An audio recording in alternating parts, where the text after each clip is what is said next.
ወደ ላይ ውጣ ውጣ ወደ ላይ ምን አለ ወደ ላይ ውጣ ዝም ብለህ ውጣ ምን አትክፈት ሰምተኛል አይደለ ማን ነው ዝም ብለህ ውጣ ለምን አትነግረኝ የስና አትጩይ ታረጋጊ አባትሽ ማን ምን ልትሆን አባትሽ ነው ያለው ንገረኝ አባትሽ ነው ያለው ምን አገል እኔ እኮ አንተን ከመጥፋቱ ምሽት በፊት እኮ ሲያወራ ሰምቻለሁ በስልክ እንዴት ነው አንተ አባትን ስትቃወም አባት አሞት የሆነው አንተን እሺ ሊል የሚችለው እንዴ እኔ ሱቅ ስወጣ ከሱ ጋር ነው አባቴ የሚልከኝ ማለት እንዴ የአባቴ ጓደኛ የቀኝ እጁ ስለነበረው እሱ ነው ያሞቴ ጎሳ አባል ነህ አባቴም እናቴም አሞቴ ናቸው አዎ እዛው የተወለዱ ናቸው እኔም እዛው ነው የተወለድኩት በጣም ጥሩ ማን ነው ልጅ የሚበርሰው እኮ እንዴ ነው የማታውቀው ባታውቅ ነው እሷን የምትጠራት ኧረ እኔ ባታውቅ ነው እሷን የምትጠራት ሬሳው ነው ቆራርጠን ልግልሽ የሚለው ምን አሁን ከልጅ ተምሮ ፈልገው ምንድነው የምትፈልገው ከልጅቷ ከልጅ ስራ ታዝሽ ነው የመጣው የት ነው ያለው ደጀኔት ነው ያለው ማን ነው ደጀኔት ነው ያለው ደጀኔት ነው ያለው ነው ደጀኔት ነው ያለው እንዴ ዘመድ አዝማድ እንዳለ ተቋቋም ያደርጓታል እኛንም በቃ ለራሳችን ያለ ነው እኔም በዚህ ከቀጠልኩ ጥሩ አይመጣም በቃ ነገሮች ከብደዋል የራሴ የሚለው ሰው አለው ነገሮች ሲመጣ ራሱ ከሱ ጋር ነው አውርቶ የሚፈታው እና ጠፋሻለን በህይወት አትቆይም እቺ ሳምንት አታልፊም እኔ የደሃ ልጅ ነኝ በሹፌር ነው ሰራው ይያለው እኮ ቆይሽ ማይሆን ነገር እየተናደለም እኔ እንድራራለህ ወይ የሆነ ነገር እንዳደርግልህ እየሞከርክ ከሆነ ችግር ውስጥ ነው የምትገባው እንዴት አድርጌ ነው አንተ ነኝ መከረኝ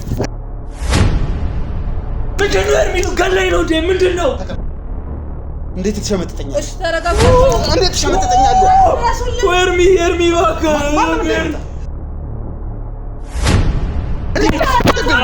እንዴት ነው የምትከደኝ አንተ ከዛ ነገር ውስጥ አውጥቼ አንተ ነኝ ትክክል ባላጎቶቼ የማን ጠይቆኝ ያውቁ ማን ቤተሰቦቼ አይቶኝ ቼክ አድርጎኝ የማያውቁ በቃ እዛው መኖር ጀመርኩ ደም ይወሰዳል በደም አምልኮት ያደርጋሉ ብዙ ነገር ነው የሚያደርጉት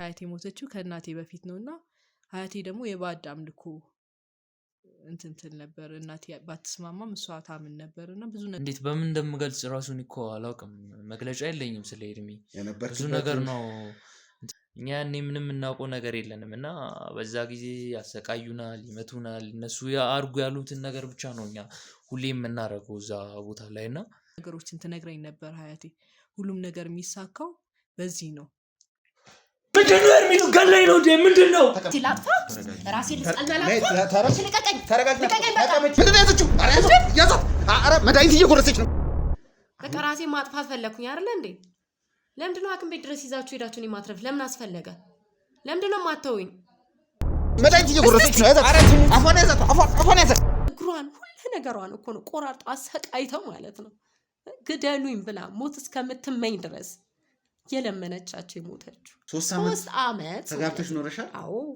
4 ወር ማለት ላንተ 3 አመት መድረስ የነበረብኝ ደረጃ እንዳልደርስ አድርጋችሁኛል የራሴን ስልጣን መያዝ አልቻልኩኝም ስንት አመት ሙሉ ነው የለፋውትኝ እዚሁ ነኝ ያለሁትኝ የታሸውኝ እኔ እናንተ ራሱ ቁጭ ብለን ባወራንበት ሰዓት ብዙ ሰላዮች አሉ አሁን እንኳን እንደዛ ብትይ ውሸት ነው ሁሉም ነገር ውሸት ነው ከናቲ የነበረ ፍቅር ያልኩ ያወራው የትውልድ ቦታ ሁሉም ነገር ውሸት ነው እውነት የሚባል ነገር እኔ እዚህ ጋር ምንም ያናደር ነገር አለ ዳንኤልን ለሚያዝ በመሯሯጥበት ሰዓት ላይ በአብርሃም በኩል ያለው ነገር ደግሞ ኢቭን ስታፊ ውስጥ እስከ መግባት ድረስ ደርሷል ማለት ነው የኔ የምላቸው ሰዎች ውስጥ እስከ መድረስ ደርሷል ማለት ነው ስሜት ካለሽ አጠፋለሁኝ አሁን ቦን ራሴ በቃ አጥፋት ይያለኝ ነው አሁን ራሱ ተረጋጊ አንድ ቀን አምጥቷት ሄደች እንደሆነ ልቤ ላይ ቆማ ነው ውላ የምትሄደው ነው ወይስ አሁን ነው የምታውቀው ምንድነው የምታወራው አንተ እንዴ ምንድነው የምትቀባጠረው ስራዬን ለምንድነው እንድሰራ ማታደርጉ ጤነኞች አይደላችሁ ለበለበች እኮ አታያትም ከሱ ችግር አለበት እንዴ እርሶ ከኔ ምንድነው ችግር ያለብኝ አይ እስከ ዛሬ ድረስ እኮ ሲገላምጡኝ ምን ሲሉኝ ነበር እንደው ማን ነው የሚገላምጥሽ አንቺ ምንድነው ለምጭው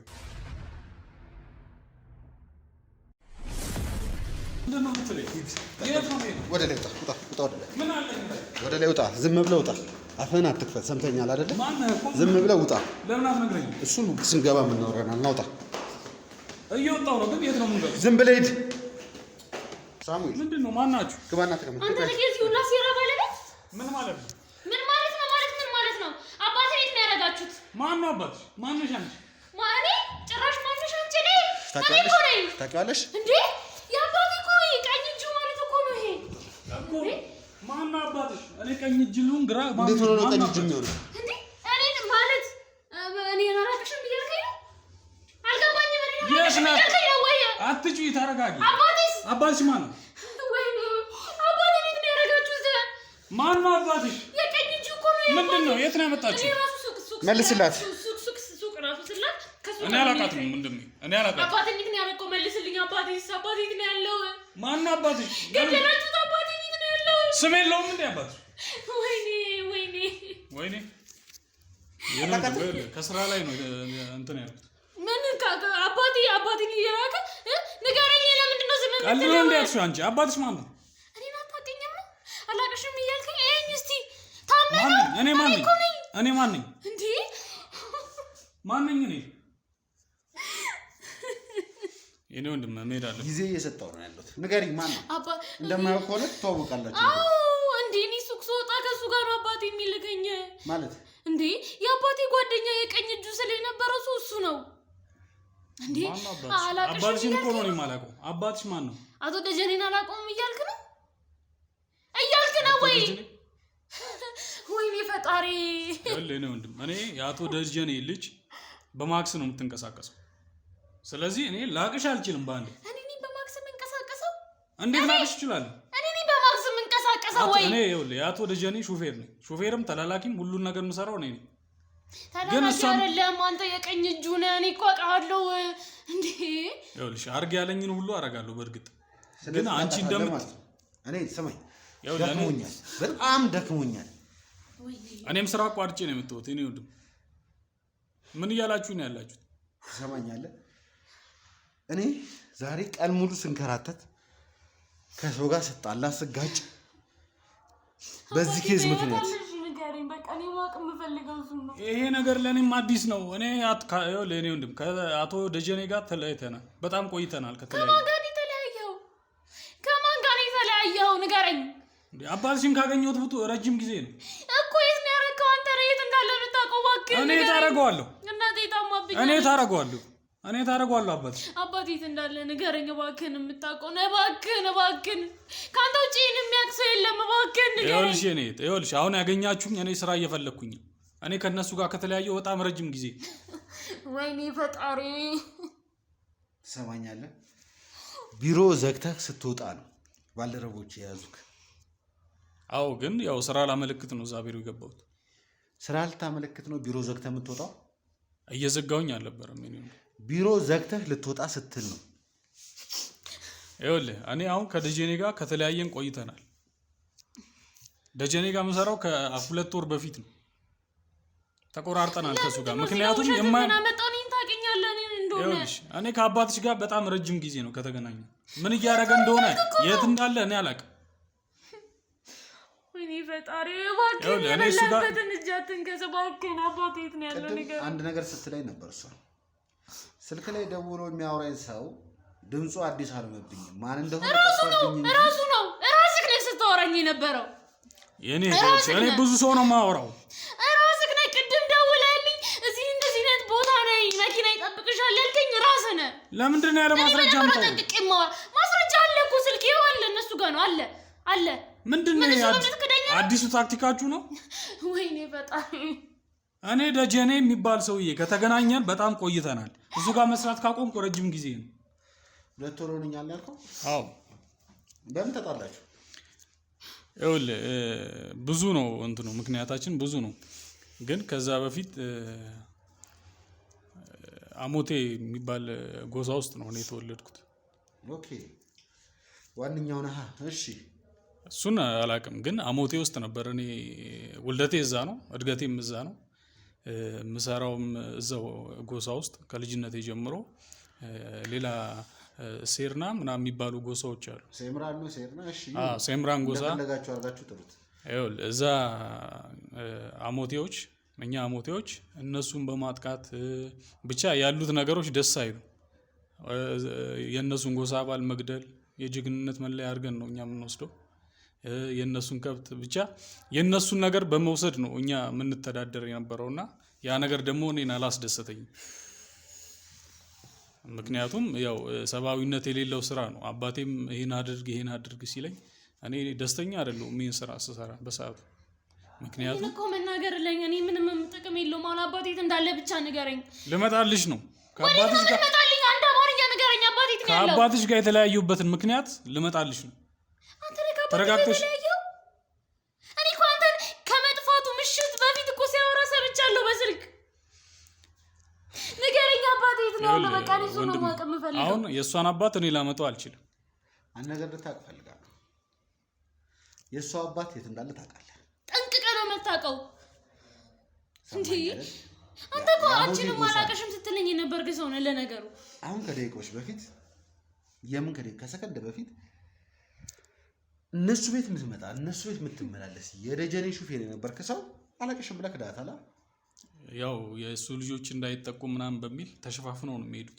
ሚስቱም ትሸፈናለች በማለት አንቺ ተሸፋፍነሽ ታውቂያለሽ? እኔ በፍጹም ተሸፋፍኜ አላውቅም። አንተ እስከዛሬ እስቲ መጀመሪያ ቀን ራሱ ተኝ እኔ ተሸፍነኝ ያገኘሁኝ እዚህ ጋር ውሸት ምን አመጣው? ነው ያባቴ እኔ እየዋሸሁ አይደለም። እኔ እየዋሸሁ አይደለም። እኔ አትቀልጂ። ወይኔ እኔ ደጀኔን ካገኘሁት ረጅም ጊዜ ነው አልኩሽ አይደለም እንዴ? ተለያይተናል። ምክንያቱም ይኸውልህ አልተግባባንም። ይኸውልሽ እኔ ደጀኔን አምጣት በይኝ በዚህ ሰዓት። ምክንያቱም እኔ ስራ የምፈልግ ሰው ነኝ።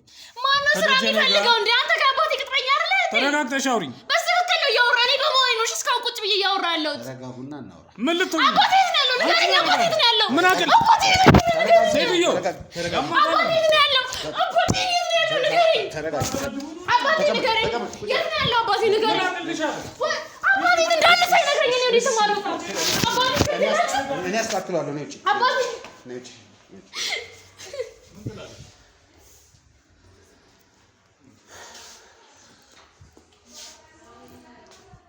ትሰማኛለህ?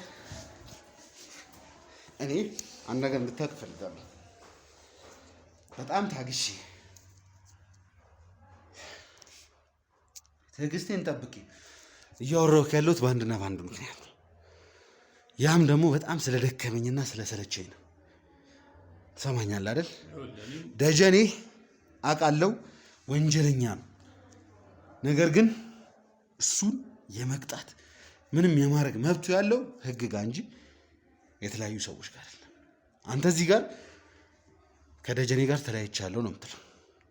እሱን ይቀመጥልኝ። ከመጀመሪያ ጀምሮ ማወቅ ስለምፈልግ ማለት ነው። የአሞቴ ጎሳ አባል ነህ? አባትህም እናትህም አሞቴ ናቸው? አዎ፣ እዛው የተወለዱ ናቸው። እኔም እዛው ነው የተወለድኩት። በጣም ጥሩ። እዛው የተወለዱ ከሆኑ ማለት ከአባት ከቅድመ አያቶቻቸው ጀምሮ የአሞቴን ባህል አሞቴ ማድረግ ያለበትን ነገር እያደረጉ እየተገበሩ የመጡ ጎሳዎች ናቸው። በባህሉ የሚያምኑ ሰዎች ናቸው ማለት ነው። ይህም ማለት ለአሞቴ የሚያስፈልገውን መስዋዕት በሙሉ እያቀረቡ የመጡ ሰዎች ናቸው። አንተም አባትህም እናትህም አሞቴዎች ከሆኑ አንተም እንደነዚህ የቀጠልክ ሰው ነህ ማለት ነው። አስተዳደግ እንዴት ነበር? ያው እንግዲህ ለቤተሰቤ ሶስተኛ ልጅ ነኝ እኔ። ግን እዛ ጎሳ ውስጥ ማንም ያውቀው ማለት የከተማ ሰው አንተም ልታውቀው የማትችለው ነገር ምንድን ነው? ያ ጎሳ የሚተዳደረው ከብት በማርባት በግብርና እና በማደን ነው የሚተዳደሩት። እና ከዛ መሀል የሌላ ጎሳ አለ፣ የሴርና የሚባል ጎሳ አለ። እና እነሱን ማጥቃት ስለምንድን ነው? አሁን ለምሳሌ እኛ ጋር የከብት እንትኖች የሉ፣ ብዙውን ጊዜ ግብርና ላይ ነው ትኩረት የምናደርገው። እና ያህን ለማምጣት ስንል የእነሱን ከብቶች የተለያዩ እንስሳትን አድነን እንወስድባቸዋለን። ያው ለምግብነት የምንጠቀመው የእነሱን የከብት እንትኖች ነው ማለት ነው። ስለዚህ በዛ መሀል እኔ የሚፈጠረው ነገር በጣም እያስጠላኝ መጣ። ምክንያቱም አንደኛ ይሄ ሰብአዊነት የሚባል ነገር የለም። ከከብት አልፎ ሰውንም ያው እርስ በእርስ ግጭቶች አሉ። የእኛ ጎሳዎች እነሱን ማጥቃት በጣም በዛና ያ ነገር እኔ ከአይምሮዬ በላይ ሆነ። ሕፃን የለ አዛውንት የለ፣ በቃ ኃይለኛ ግጭት ነው ያለው። በዛ መሀል እኔ በቃ አባቴን ተቃወምኩት ማለት ነው። ይሄ ነገር መፈጠር የለበትም። እንዴት ነው አንተ አባትን ስትቃወም አባት አሞቴ ሆኖ አንተን እሺ ሊል የሚችለው? በእርግጥ ያው ግጭታችንም የጀመረው በዛ ሰዓት ነው። እንደዚህ እንደኔ አፈንግጦ የወጣ ከጎሳው እኔ ያለ አይመስለኝም። ምክንያቱም ያን በምልበት ሰዓት ቀጥታ በቃ ውጣልኝ ነው ያለኝ። ከዛ ጎሳ ውጣልኝ ነው ያለኝ። እኔ ግን በሰዓቱ ያው ከቤተሰቦቼ መለየት አልፈልግም። ያን ስርዓት መቃወም ብችልም ግን ያው ከእነሱ ተለይቶ መኖር አልፈለግኩኝም ነበር። እናቴንም ማገልገል ስለነበረብኝ ማለት ነው። ታናናሾቼን መንከባከብ አለብኝ ከኔ በታች ያሉት። አንተ ነህ ታላቅዬ? ታላቅ ወንድ? ሶስተኛ ነኝ፣ ግን ሌሎቹ ደግሞ ሌላ ስራ ላይ የተሰማሩ ናቸው፣ ቤት አይደሉም። ስለዚህ እነሱን ለመንከባከብ ያው እኔ ነኝ ያለሁትና በሰዓቱ ለቅቄ መውጣት አልቻልኩም። ግን በቃ ከአባቴ ጋር ትንሽ ግጭት ውስጥ ገብተን ነበር። በዛ መሃል በቃ ከዚህ ሁሉ አለኝና አንድ ሹፌር የሚፈልግ ሰው ነበረ እና ለሱ ሹፌር መሆን ትችላለህ ምናምን ነገር አለኝ። ያ ሰው ነው እንግዲህ ደጀኔ ነው የምትለኝ ማለት ነው፣ የእሱ አባት። ስለዚህ ያው እንግዲህ ለሱ ሹፌር ሆንኩኝ፣ ተላላኪም ሆንኩኝ። ከደጀኔ ጋር የተዋወቃችሁት እዛው ገጠር ውስጥ ነው ማለት ነው? አዎ። በጣም ጥሩ። አሁን ጥሩ እየመጣ ነው። እሺ። ከዛም ጊዜ ጀምሮ በቃ የደጀኔ ተላላኪም ሆንኩኝ።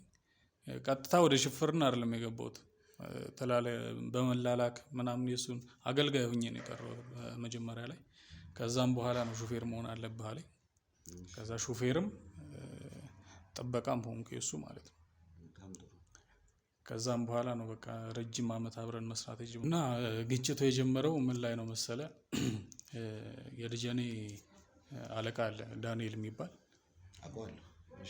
አዎ እንግዲህ እሱና ዳንኤል ብቻ ሳይሆን ዳንኤልና አብርሃም የሚባልም አለ አብሮት የሚሰራ የስራ ባልደረባው ማለት ነው። አብረው ነው የሚሰሩት እነሱ። ከእነሱ ነው ደጀኔ ትዕዛዞችን ምናምን የሚቀበለው ማለት ነው። ከዛ ነው ወደኛ የሚያስተላልፈው። እና በሰዓቱ ዳንኤል እዛው አሞቴ ላይ ድርጅቶችን መክፈት ጀመረ። ፋብሪካዎችን፣ ትላልቅ ድርጅቶችን መክፈት ጀመረ። ያው በቃ ካፒታሉ በሱ ዙሪያ ሆነ። እሱ ብቻ ሆነ ትልቅ ባለሀብት ማለት ነው። እና በዛ መሀል ምን ተፈጠረ? አብርሃምና ዳንኤል ግጭት ውስጥ ገቡ። ይሄ አሞቴ ላይ የነበረ ረጅም አመት ሲመለክ የነበረ የአሞቴ እምነት እሱን ለመሻር ሌላ እምነት ፈጠረ። ምን አይነት እምነት? ረስቼዋለሁ። የሆነ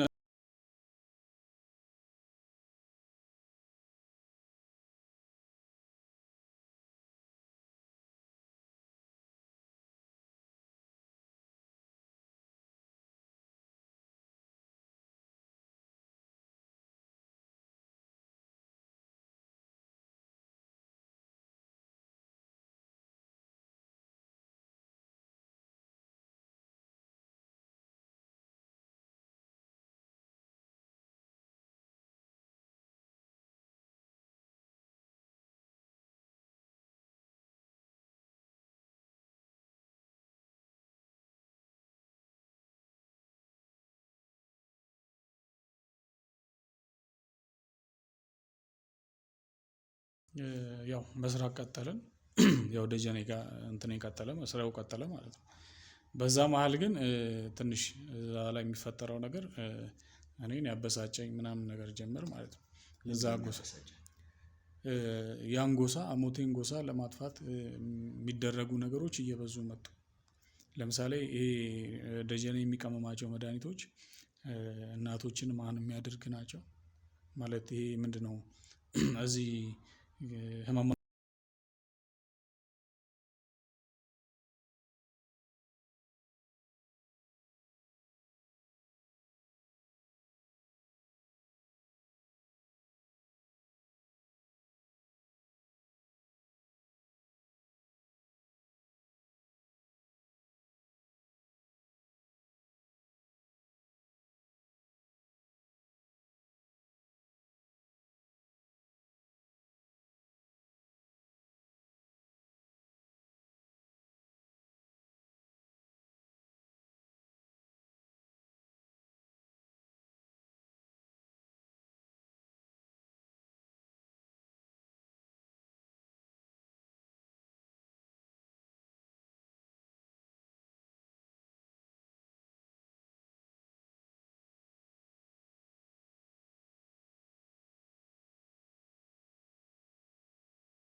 ሰራውን ነገር መቀነስ ጀመርኩኝ። ያው እሱም እንደ በፊቱ አይደለም።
ያው እንግዲህ ነገሮች በጣም ጠንካራ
ህይወትህም እንዲቆይ የምትፈልግ ከሆነ ደግሞ መረጃ ትሰጠኛለህ።